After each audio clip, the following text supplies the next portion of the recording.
Hello and welcome back, my name is Literally Dead and I have a Corruption 10-15 team for you today with Nibella.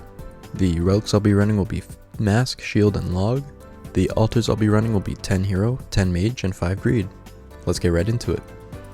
So this first round I usually try to get a bonus silver or bonus 20 silver, 10 silver, whatever, just to maximize my Nibella at the start.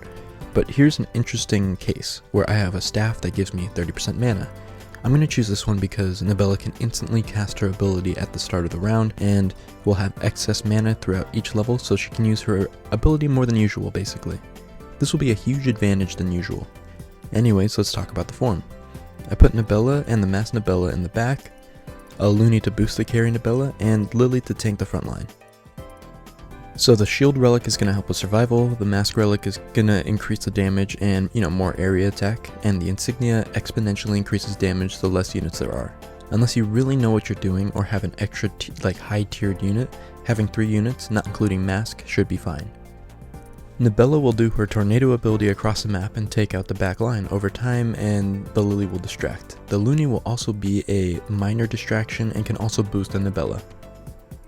Using her ability as much as possible is key for this chapter, which is why 15 points in Mage is super important. She starts with extra mana, and when she kills she has even more mana. The ideal is for her to constantly be using her ability over and over and over and over again without stopping. That's why bows and staffs are crucial for Nibella, so get as many as you can. That's why we have 10 points on Blacksmith. I think this team is great, but it certainly has its flaws. Sometimes her targeting the farthest enemy, which is kind of the gimmick of her ability, it's not necessarily the best thing ever.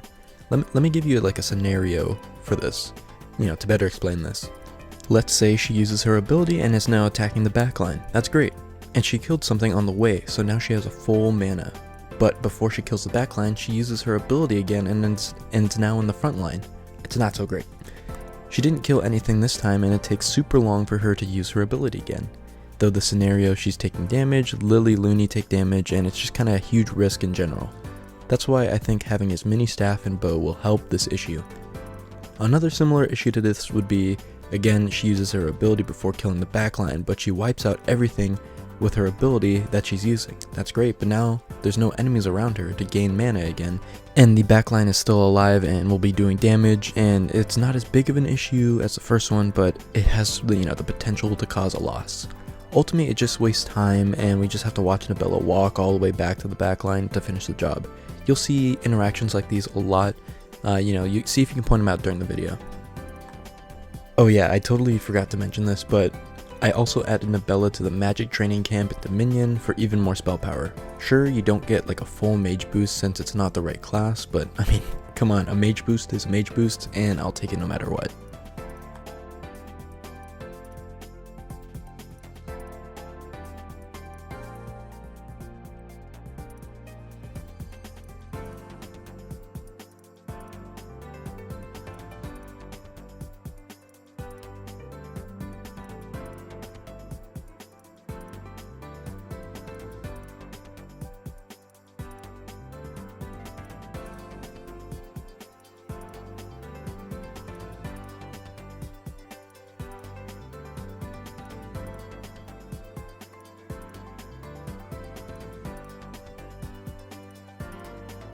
Alright, boss time. Get rid of the Lily and replace it with a Looney. Typical 10-15s would have an abundance of tier 1 Looney, but this time it's different because of the insignia relic. The more units you'll have with insignia, the less damage, so you really have to manage your units for this. With my current situation, I'm going to force a tier 5 Looney and have a tier 1 Looney.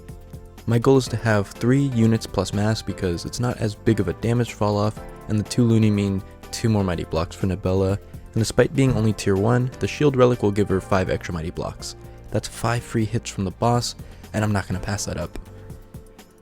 If you were going to have more than 2 Looney, make sure they're all tier 5 and up, so that when they can give an adequate damage boost to Nibella without hurting the insignia as much. I don't have the math exactly right, but I tend to not see a difference in damage if the Looney were tier 5 and up. Alright, well that's all I got for you today. I'm going to do the bonus challenge, and while I do, be sure to like and subscribe, or else you'll be caught up in Nibella's tornado attack. You'll be sent flying to the sky and fall flat on the ground like a pancake. That doesn't sound very fun, so I would subscribe if I were you. Alright, later.